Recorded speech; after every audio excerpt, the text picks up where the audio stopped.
some observations about my trip. And this really is going to sound like a story rant, but it's not. It's a teachable moment. You know, the reason I haven't been here for the last couple of days is because we flew out in the middle of the afternoon on Tuesday to go to a training session with James Malinchak, who's one of my coaches, along with the John Maxwell team and a few others. I say they are my coaches. I firmly believe the idea that no one wants to be coached by a coach who thinks they've got it all figured out. If you're not teachable, you really shouldn't be teaching. So if you're a coach, if you're a speaker, if you're a trainer, if you're a teacher, remain teachable, continue to learn. You don't know everything. It's not humanly possible. But it is possible to constantly be improving yourself. Until you die, you can be better today than you were yesterday. That's just a fact.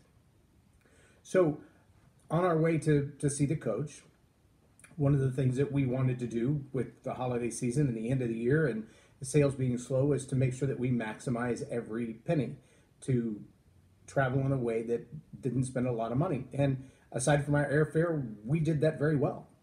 I mean, we're talking less than $50 total out of pocket for the entire trip. We did it very well.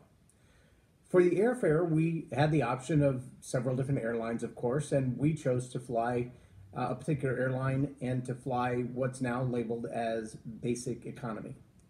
Now, I know that it wasn't too long ago that my friend Brian Fleming expressed his frustration with basic economy. And if you haven't encountered basic economy yet, there are a couple of things that I want to point out that, and they're not about the airline, and they're not about basic economy. They're about rules of marketing that have been in place for a long time.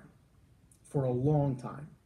Some really simple observations. Now, if you're in business for yourself, you might want to write these down. The 4 P's of marketing. If you're not a marketer, you probably don't know these. Maybe you've stumbled across them. You just haven't heard them put in this mind frame yet. But the 4 P's of marketing are your pricing, your product, your promotion, and your placement. And those 4 P's are really critical. They have to do with where you're positioned against the other products that are like you. They have to do with how you place the product as far as, is it visible for people to see? Does it interrupt the patterns that they have already? Does it make room for them to desire it in the place that they see it? So an example might be, have you noticed that there's not necessarily in a grocery store a candy aisle anymore? If there is, on that candy aisle, everything is packaged in bulk. If you want an individual candy, they're at the cash register. Well, they didn't do that to make it inconvenient for you to buy an individual candy bar. They did that because so many people would never walk down the candy aisle because the temptation was overwhelming. So they took the singles, the individuals, then moved them to the cash register. So while you're standing in line with a basket of groceries, knowing and thinking, subconsciously probably, how long it's going to take to get through the checkout line, get them in the car, get to the house, get the groceries out, cook the groceries, and then you can eat. That candy bar might tide you over if you just grab it now. You can eat it while you're in line and pay for it and be on your way. So placement is extremely important. If you notice, you've even now seen the layout of places like Office Depot and Staples. They have rearranged their planogram for their floor. And when you try to walk to the cash register, there's a wall of candy and last minute spare the moment items that you might pick up. You know, a package of 2 or 3 pens, some paper clips, an easy button, rubber bands, things that you might have forgotten as you were shopping, but you have to walk past this wall to get in line, even if there's nobody else in line. It's like the airport ropes. Okay, those don't happen by accident.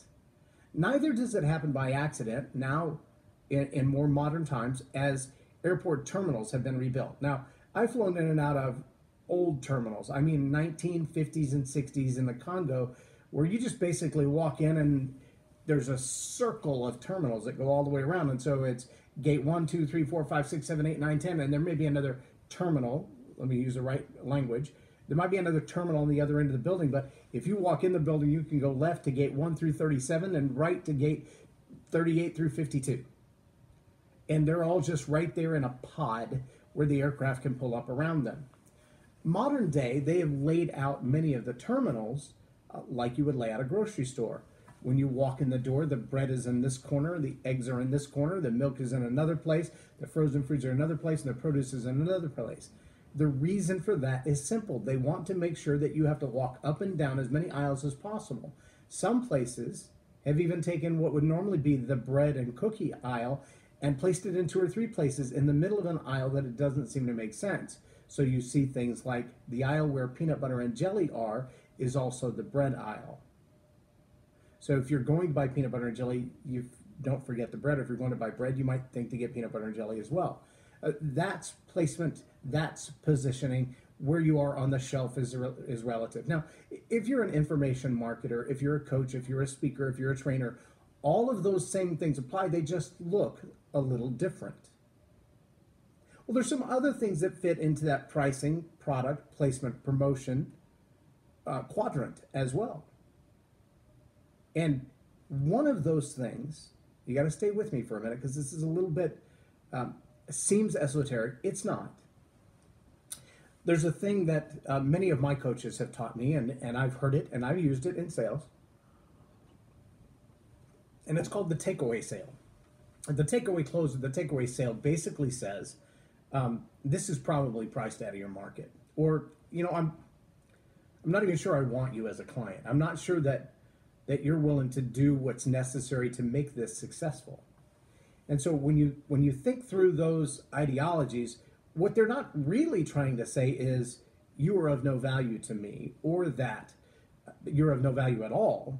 What they are trying to do is create an edge where you want something that you can't have, because we all want that thing we can't have. So what does that have to do with flying basic economy? Well, there are a couple of things.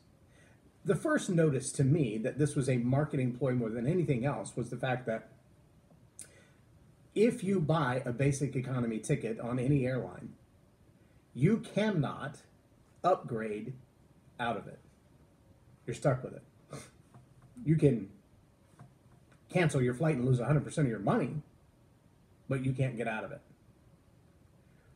Basic economy allows you to carry one bag, not a carry-on and a personal bag, one bag. And if you look closely at the fine print, and there's sticklers on it, the one bag is now not your normal size carry-on, a rollaway that fits in the overhead. That's not allowed in basic economy. What's allowed is the equivalent of a purse. In fact, my wife had to change her purse before we left the house 4 different times until we could measure it with a ruler to fit the new dimensions of basic economy. And sure enough, just like they did when they came up with the carry-on thing, that it has to fit in that, the size is not normal. In fact, the bag that I carried that fit in their little box, the little metal, you've got to shove it in this box to make it get on the plane with you, or else, and I'll tell you about the or else in a minute. That particular size bag doesn't even fit a backpack.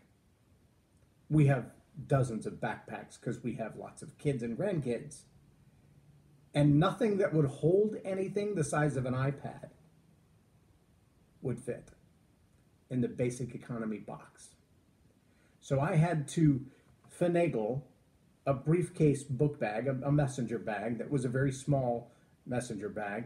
I compressed my clothes into a Ziploc bag like a vacuum bag, and I had one day of boxers and dress shirt and socks and t-shirt in one, and the same thing in another, to be able to get through 2 days. And I managed to get it all in there, and we flew very economically. But see, fitting everything in that bag does 2 things. Number one, it makes you almost miserable, especially if you're going for more than a 2 or 3 day trip. It's just not practical to pack a week's worth of clothes in a bag that'll barely fit your toothpaste. They know that. There's warnings now, there weren't at first, but there's warnings now on the basic economy page that you're only allowed one bag, and it's not a carry-on size. In fact, it's smaller than what fits underneath the seat. How do I know that? Because I put mine under the seat and my jacket under the seat and still had room to stretch out my legs. That's how small the bag is if you choose basic economy. Here's another thing about basic economy. You may not think through this, but I noticed that we were the last ones on the plane, meaning all the overhead bins were already full. How miserable for us. There was not even a place to put our jackets or our bags, and it was kind of intentional. Now, here's another interesting fact. At the gate at 2 of the airports that we had to fly through, because we had to connect both times, at the gate, they would call out and say, it looks like we have a very full flight. The overhead bins are going to be full. And so if you are in groups 1, 2, 3, or 4, and you have a carry-on bag, we will be glad to check it at the gate at no additional cost to you. But if you're flying basic economy, that will not be permitted. Now, I didn't see anybody who violated those rules of being in group 5 basic economy and having something larger than that very small bag, but I'm curious because in the fine print it does tell you there will be a $50 gate charge if you show up to the gate with a carry-on bag or something that doesn't fit the dimensions of the one bag. Are they really trying to make $50 out of that? No, because the mentality would tell you from a marketing and sales standpoint, if they're trying to buy the cheapest ticket possible, the idea that they're carrying around an extra $50 to check their bag at the gate plus, and that's the check charge. That's not the convenience fee. That's another $50. There's a $50 convenience fee and a $50 check bag fee because you didn't check it at the curb. They got to check it at the gate. And then they got to weigh it, and they got to count for the weight, and la, la, la, la, la. Yeah, because that 70-ton aircraft can't hold another 52 pounds. Ridiculous. Yes, aircraft that big fly with tanks inside them. Check out the C-141, I believe it is, that they used to carry tanks, and the C-5 would carry multiple tanks and Humvees. Yeah, it's possible to get it off the ground, no matter how many people are in it. It may burn a little more fuel. But see, Southwest doesn't seem to have that problem because Southwest understands customer service. So here's where I get to what is the value of the human? There is a point in practicality that I, as a solopreneur, my business right now, the coaching, the teaching, the training, the public speaking that I do, is me. I don't have a team of 60 who facilitate the sales or facilitate the training documents or go out and do the presentations or do the coaching and training. It's me. Now, I do have people that I collaborate with who are on the same caliber, most of them, that are specialists in another area that I am not. Some in finance, some in IT, some in deeper sales experience than I have. And so we will collaborate and do events together. But for the most part, in my business, I'm the only one. So when I say I have to raise my prices because I can't take on 52 clients a year and be working every single week of the year and generating less income. I only have 52 weeks and I only have me. So in order to generate the level of income that I need to sustain our moderate lifestyle, and I would say closer to modest than moderate, to maintain our modest lifestyle, in order for me to do that, I've got to be very diligent about how many clients I take on each week and what the price point is on that. I can't do a lot of gratis stuff and still keep my bills paid because I'm by myself. Now, that's not the case with an airline. What the airline's doing when they say, this is the takeaway sale, I want you to feel like you want it because you can't have it. For me, that truly is time scarcity. I just don't have any more to offer, and it's just me. For the airline, there's 300 and some seats on that plane. On all 4 of the planes we flew this week, they were all 38 rows. They were all 6 seats across. What is that, 190 something, 200 and something? I'm not doing the math in my head right this second. It's well over 180. How's that? Those seats could be filled by anybody and at any price point. Here's what they knew. If I'm flying with an empty seat because the seat on the left and the right of it sells for $500, and there are certain people who would love to fly but can't afford a $500 seat, if I could sell that seat to them for $300, I could fill that seat, and better to have $300 than have $500. That's reasonably good marketing. Price, product, promotion, placement. But you've got to be able to price that product into a market where people get it without making the person who paid $500 feel like they got ripped off. So you might recognize that when you get on a plane, you have this little thing on most planes called a boarding pass. And the boarding pass has an assigned seat number. And on the plane that we flew home from Vegas to Houston in, that particular plane had television monitors on the back of the headrest. Now, the flights that I fly overseas when we go to Colombia, or excuse me, to Belgium, to Brazil, to the Congo, most of those international flights have the bigger monitors in the back of the seat, and you just plug in your headphones and watch whatever you want to. But when you have a seat assignment, meaning they know exactly who by name, by zip code, because of all the ID stuff required now for anti-terrorism protection, they know exactly who you are sitting in that seat. And so they have another level of marketing, and this was fascinating to me. The TV screens came on immediately and started scrolling through various channels, and I looked around to see that the pre-roll advertising promotion was the same for every seat. You could see the same stuff on every monitor. What was fascinating, though, was that the number of people, because I was in the very back of the plane, everybody around me was group 5. I'm not kidding when I say we were the last ones on. By the time we got on the plane, first class had already had their beverage service. We were served water. The basic economy seats all had a little thing on the screen that said, if you'd like to use the television during your flight, swipe your card for $5.99. If your flight is longer than 2 hours, it will be $7.99. But if you're flying with a group or a family and you would like them all to see it, swipe your card and enter their seat numbers, and you can do it for $2 off per screen. Now, let me just say, a red box is a 24-hour rental for $1.99. But if you want to watch a movie on this very cheap flight, we're going to get more money out of you by charging you $5 to $7 to watch a movie. That on an international flight is included with the flight. That if you paid economy, business, or first class is included with the flight. It's not included with the flight any more than a bag or a check bag is when you fly basic economy. Understand, nothing has changed in the way that the airline does business other than they're now reaching down a little lower to grab another economy-based flyer who really is trying to save money. And then they're nickel and diming them to death. So here's another marketing concept, a marketing principle that you'll want to understand as a business owner, as an entrepreneur. It's a really simple statement, and it is very, very true. It is easier as far as the simplicity of the transaction, and it's cheaper, meaning what it takes to facilitate from contact to close to get money out of the pocket of an existing customer than it is to get money out of the pocket of a new customer, because customer acquisition costs money. So if you get somebody on the plane and you don't offer them a meal on a 4-hour flight without paying for it, the chances are they're going to either go hungry or pay for it. If you just gave it to them, it's an expense. If you offer to sell it to them, you've eliminated the expense and possibly created an income stream.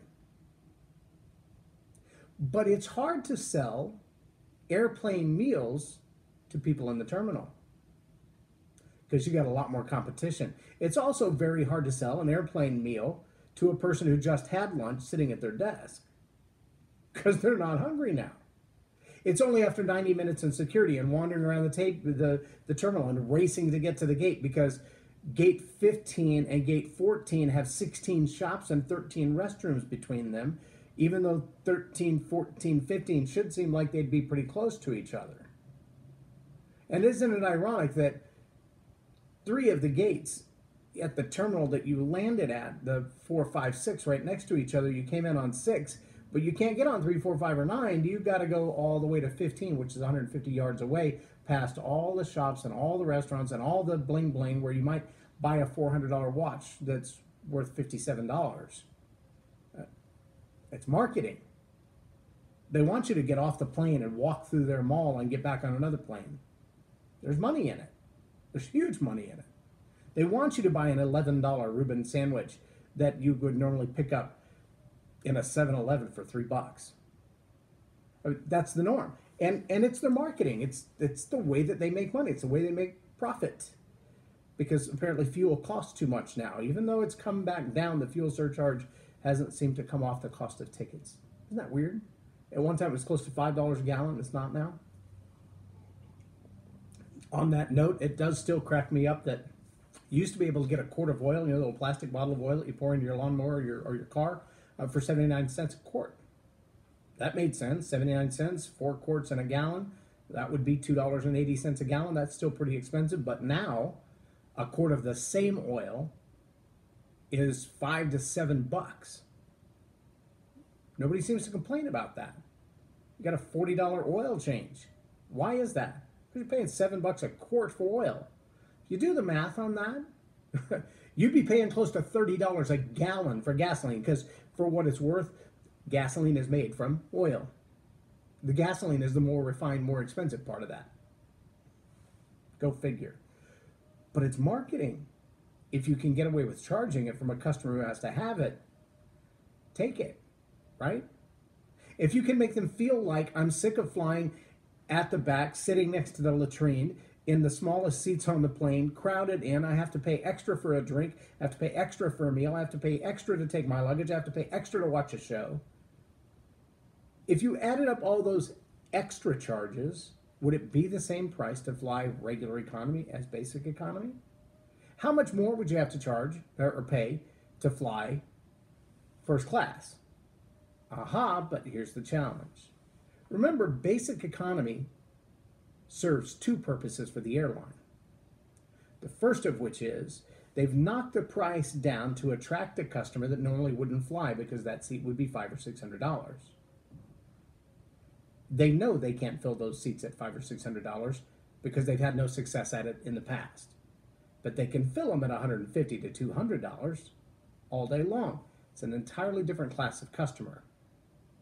I want you to hear that word very clearly. It's a different class of customer.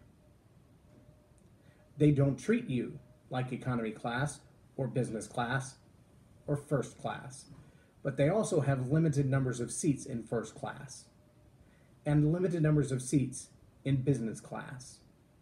And then they understand that the remaining seats are either going to be economy class or basic economy class, and this is not a purely sales tool. It's not a purely marketing tool. It is a psychology tool. But when you understand what the airlines and other marketers are saying to you, and they give you the crumbs, when they give you the leftovers, when they give you the lowest common denominator, they're saying you're kind of the also ran of my customer base.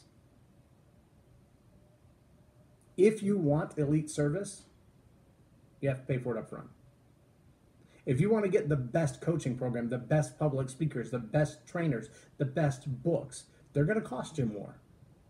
If you're going to go to college, you can go to a community college, you can go to an online college, and people choose those for budget reasons, for timing reasons, for locale reasons, for scheduling reasons. But if you want the best education, you're going to pay more for it.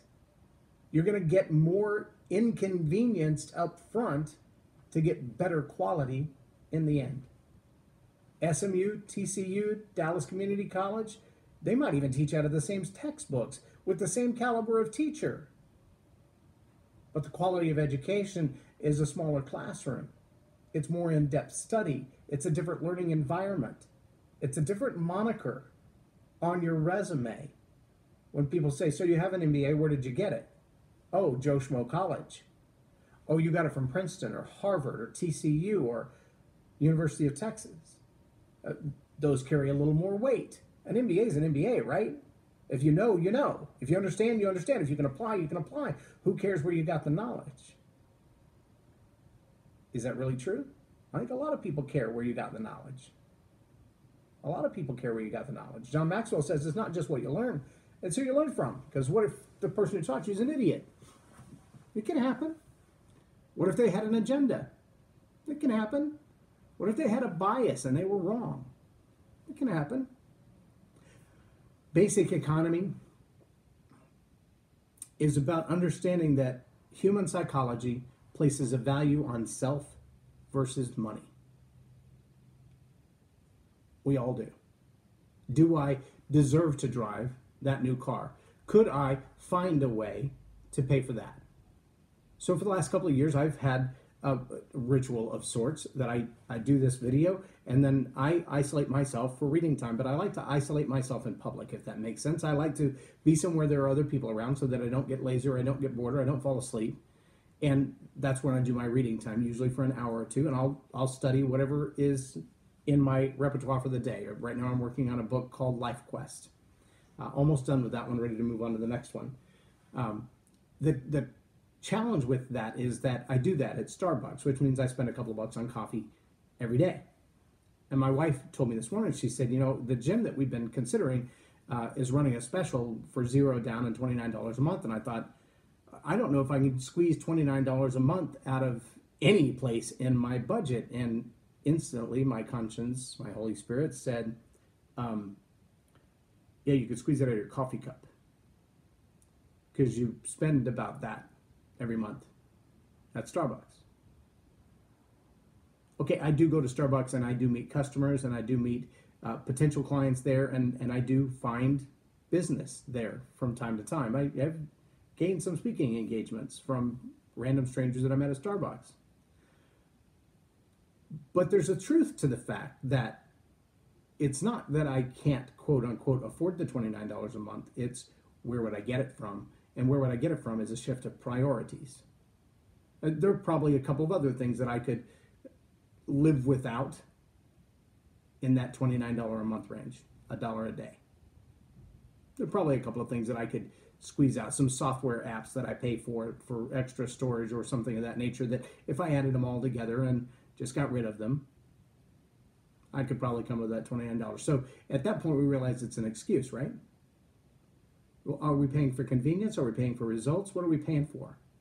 And that's the reality for people that I meet with sometimes. And I give them my coaching price. They're like, oh my gosh, I can't afford that. Okay. Is that an excuse? Is it a reality? Is it a lower priority?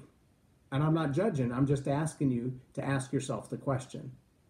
Is it truly that you can't come up with the money in any way? Or is it just that other things that you're already spending that money on are more important?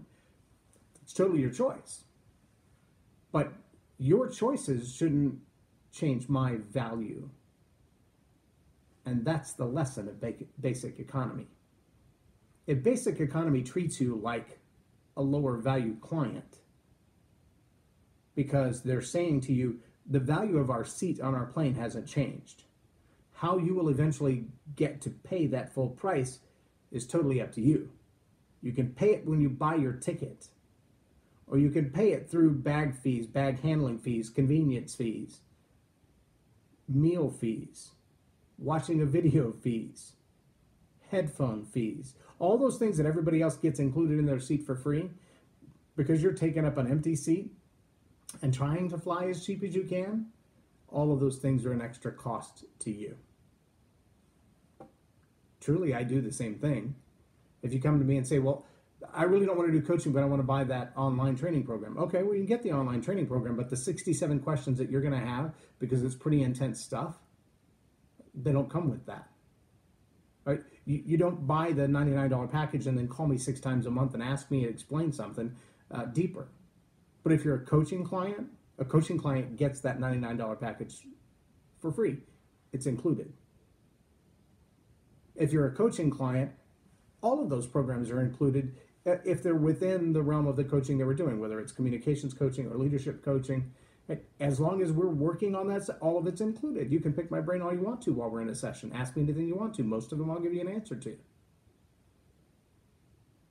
But if what you want to do is nitpick like a little crow, you'll find yourself in the basic economy class of a coaching package. And that's not just true of me. It's true of anyone who runs a business that respects their own time and their own value. It's not about the perceived value of you. It's about the perceived value of the limited time, limited space, limited resources that we have to offer you. when I sold Yellow Pages ads. It was pretty easy to negotiate a deal if you wanted to buy 1, 2, 5, or 67 internal pages. You wanted a quarter page in 8 different categories, we can find a quarter page in 8 different categories. We can probably even make a deal on several of those. But if you want the spine, that's a fixed price. You're going to pay it. Why? Because the phone book has one spine. Not 3, not 4, not 7, just one. And so the person who gets that one spine, they're flying first class. They're going to pay a premium rate for it. But they're also going to be on the edge of that book, no matter where it is. As long as it doesn't get put on the shelf with the pages sticking out, they're going to be the prominent ad. If it's face up or face down, that's a 50-50. So this may be less space, but it's more prominent than even the inside covers. And so understanding how much of that thing you have to sell as an entrepreneur, that's pretty significant. Those things that are going to generate revenue for you, you only have a limited amount of time and space and resources to make those available. The ones that can be done en masse, if you want to make an online course and sell it for $9.97 or $97, rock on. There's no limit to how many of those you can provide. But if people are going to sit down around your dining room table, if people are going to come to your house and learn from you, that's a whole different thing. And that level of access and information is very important. There was a phrase that James Malinchak, our coach, used this last week, that he said, there are these 5 key words that you use when. And I was ready to take notes. I want to know what those 5 words were. He never said it again. So on a break, I asked him, what are those 5 words that you say you should always use when? He said, I can't tell you. I'm like, what do you mean you can't tell me? He said, well, it's part of a training program that is proprietary. It's not included in what we're doing here today, number 1. And number 2, it is a proprietary script, set of information that is co-authored with someone else, which means every time that program is taught or sold, there's shared revenue. I can't give it away. It's not mine. I don't own the rights to 100% of it to give away. So you can only get that by buying it from myself and this other person. There's a lot of wisdom in that. And I'd be willing to bet that those of you who are information sellers, if you will, you have some information that was collaboratively created. And you might want to ask yourself, am I giving away what you should only have access to by buying it from the 2 of us? Is my partner giving away what you should only have access to the 2 of us? I don't have the answers to those questions, but you should be asking them, because there is a limited amount of resources and a limited amount of time. And you don't really want to throw your pearl before swine. Don't hand your sword to someone you can't trust. Don't give away your information to someone who might do with it what you wouldn't want done with it. It's a whole different lesson. We'll talk about that another time. Hey, I hope you have a great weekend. I hope this has been a beneficial message for you and caused you to stop and think. The 4 P's of marketing: price, product, placement, position. Very important stuff. Basic economy versus first class, huge price difference. Same plane, they get there at the same time.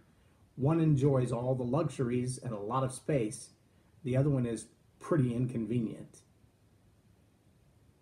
It's about what you're willing to pay and what you expect to get in the return. Are you willing to invest in you for first class training, or do you want basic economy training?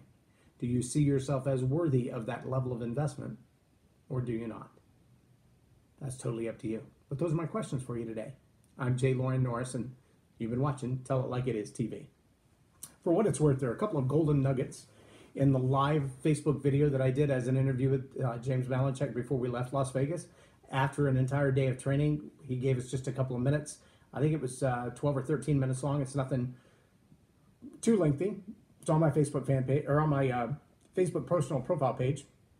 And it's pretty powerful stuff. It's also on the YouTube channel. So if you just go to YouTube and type in my name. And I say that because the last time I tried to look at it on Facebook, which would have been just before I started this video, Facebook says the video, quote, has a video error. It has 346 views already, but now it somehow has a loading error. It's really bizarre to me, but it doesn't surprise me. It's sad, really. Facebook apparently didn't like the fact that in the opening I said we a lot of times have trouble with Facebook, and so we want to make sure that the video is streaming before we get into deep content, because it's frustrating to start over 5, 6, 7 times, which I've had to do. So just in case, we recorded them, and that video is also on my YouTube page and on the iTunes podcast. And if you're a subscriber to Tell It Like It Is TV email, then you were on that list and it came to your inbox on Thursday morning. So you can check that email list and make sure that you got it.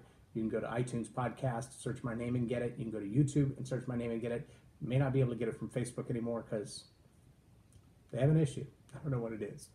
Anyway, have a great day. Subscribe to those other channels and make sure that you never miss a podcast of Tell It Like It Is TV. Have a blessed day.